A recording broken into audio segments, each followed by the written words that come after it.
Okay, this week on Best Friend Energy, we are joined by Ashley Nicole Black.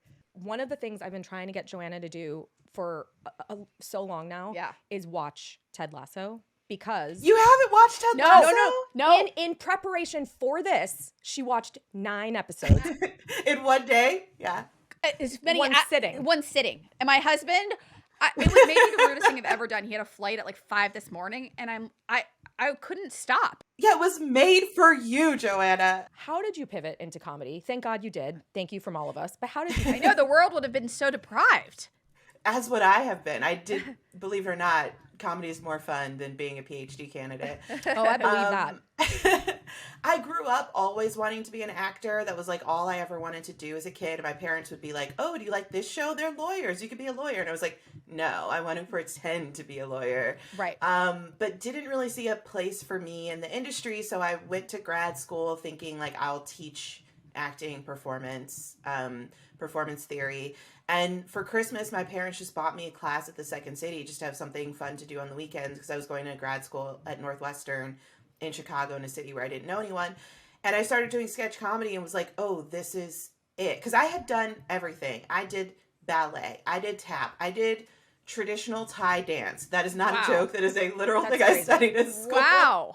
That's crazy. Everything. And like nothing was quite it. And then I just did sketch comedy for fun and was like, oh, this is it. Well, I found what was the first thing? Yeah. The sketch comedy where you like, where it really clicked. Like, was there one particular moment where you're like, this feels like me? Kind of instantly, my teachers were like, you are good. Like I had a teacher take me by the hand and walk me into an equity audition in the very beginning of me taking classes. So I was like getting that from other people. Weirdly, what made it for me, and this is like such a bizarre story, but it's true. I was taking a writing class. I had no intentions on being a writer, but at Second City, you have to write to perform. And so I was sort of taking this writing class because it was required with another class. And I had written a sketch that was so awful, so horrendous, that it made my teacher cry in the classroom. Oh, no. Really? It not tears of joy? Not tears of joy. No, it upset her so much. And then afterwards, she pulled me aside and she said, you are a writer. You have the ability to make people feel things with your words. And no one had told me that before. And I realized that like that was the missing piece of all the different things that I was trying to communicate, trying to dance, trying to sing, trying to act. I was missing being the writer, being the person who was actually like making the story. Yeah. So weirdly, it was a very bad script that started me on the path to being a writer. However you got there. So you're a storyteller. You just needed someone to tell you that. Yes, you are a storyteller. It's really, honestly, very cool to see women in late night because I think that it's a very male-dominated industry.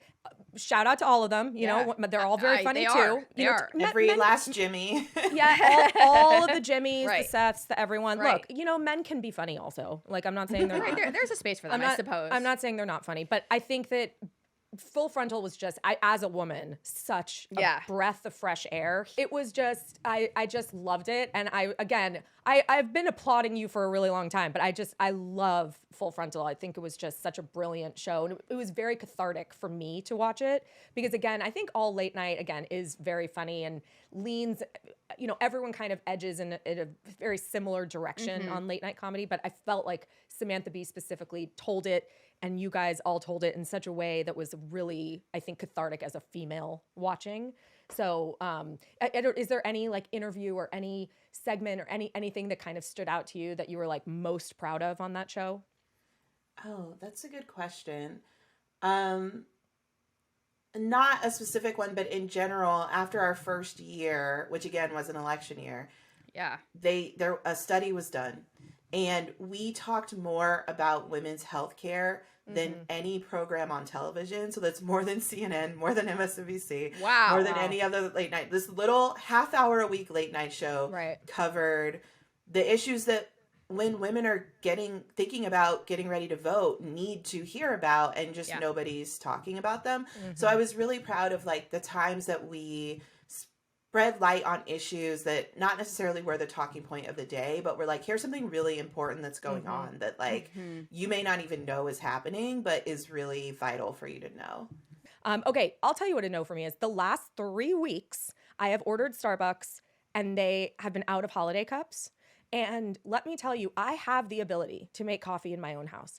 I have chosen during holiday cup season to go get my coffee at Starbucks. They take my money. They don't tell me that there are no holiday cups. And then they deliver me coffee in a regular cup. And I'm just like, you should have told me from the beginning. I would have walked right out. Right. I would have gone back to I can make coffee. I have the ability to do it. You should buy some red cups and just keep them in your car so you can transfer it yourself. I should. Honestly, I was so mad about it. I understand that. It's part of my Christmas time season. Like this is a they're tradition robbing you for me. They're robbing you of. I actually don't believe in spending money on Starbucks every day. Like I am not that person. But during the holiday times, I'm like, this makes sense for me. I think you need a backstock of red cups in your car. I think that might be the case. Yeah. I'm pretty. It starts my day off pretty rough. I have to admit. This is the supply chain. You know. Yeah. That's you know what? Can we also say we're all feeling it. You know what's another different no for weird me? ways, right? The supply chain. The supply chain's a no for me. No, you know what is often out of supply chain? What? Almond milk. Oh, sorry about and that. Sucks. Hot sauce, which is like hot sauce and Clausen pickles. Oh. I love a Clausen pickle. Clausen pickles okay, are out? I have not. So right now, the only thing you can get are spears. No. It's been a year. No. How I don't even like a spear. Discussed I don't like a spear. I like a whole pickle, half pickle at best. Spears are trash. Spears are. Wait, we need to really unpack this later. I have so many. I have so many thoughts. And let me just say, COVID. The actual name for COVID has a 19 at the end of it. We have been dealing with this for years.